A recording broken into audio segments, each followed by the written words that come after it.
Picture a 1950s New England prep school haunted by a 400-pound animatronic silverback gorilla.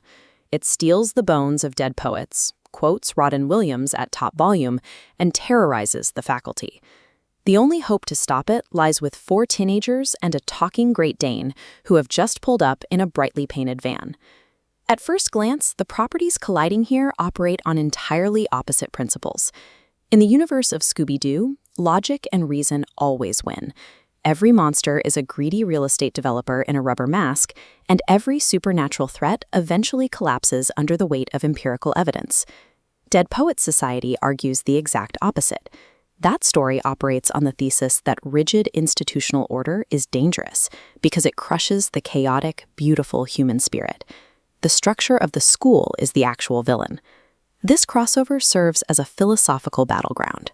We are watching the unstoppable force of unscripted human expression collide directly with the immovable object of bureaucratic conformity. Headmaster Nolan enforces Welton Academy's strict rules because he is terrified of the unpredictable blank page of life.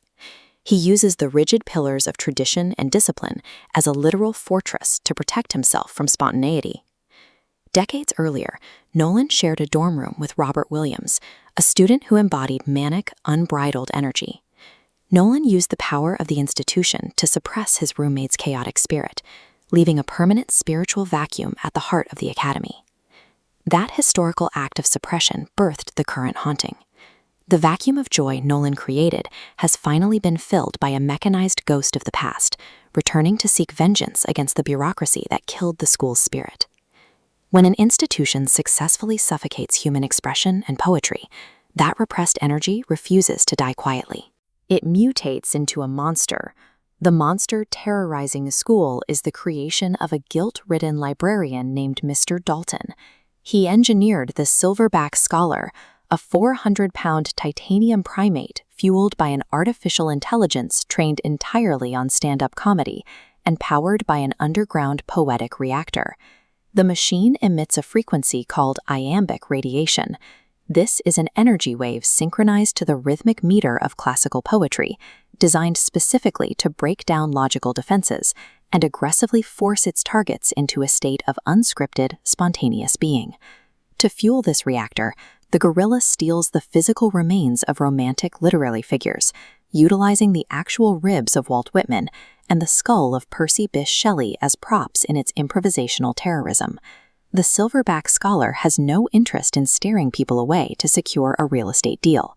It is an avant-garde director weaponizing absurdity to violently dismantle the rules of reality.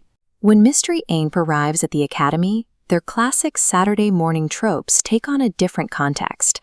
In this Gothic universe, their goofy cartoon behaviors serve as deep psychological armor against existential dread. Fred Jones constantly builds elaborate traps out of a desperate, pragmatic need. By tying physical knots and dropping literal cages, he attempts to impose structure onto a universe that constantly threatens to spiral out of his control. Velma Dinkley uses empirical data and her custom-built Spectre detector as an emotional shield. Quantifiable facts protect her from the messy, unpredictable nature of human connection. Shaggy Rogers operates in a state of constant terror and bottomless appetite. These are physical manifestations of acute existential dread. He attempts to consume enough reality in the form of massive sandwiches to ground himself in the physical world. This reliance on structure leads to a climactic collision in the cave beneath the school. Fred and Velma's rigid thinking literally traps them inside a cage forged from the heavy, blocky letters of the words conformity and discipline. They only escape the trap by completely abandoning their data, breaking character, and improvising a spontaneous, absurd limerick about a gorilla. To survive the Silverback Scholar, the gang must accept a terrifying truth. Pure, rigid academia and logic can act as a trap just as suffocating as unbridled chaos. A standard Scooby-Doo mystery ends with the gang unmasking the villain and restoring the status quo. At Welton Academy, restoring order means turning the students back over to an administration that kills their souls. The Silverback Scholar is the cure for the school's spiritual sickness. It violently enforces the transcendentalist ideals, the philosophical movement that champions the inherent goodness of the individual and nature over the crushing weight of conformity that the school only pretends to teach. The gang realizes they must purposefully fail their mission.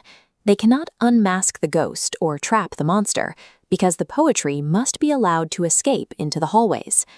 True horror is an institution that successfully exorcises the joy and rebellion from a child's mind.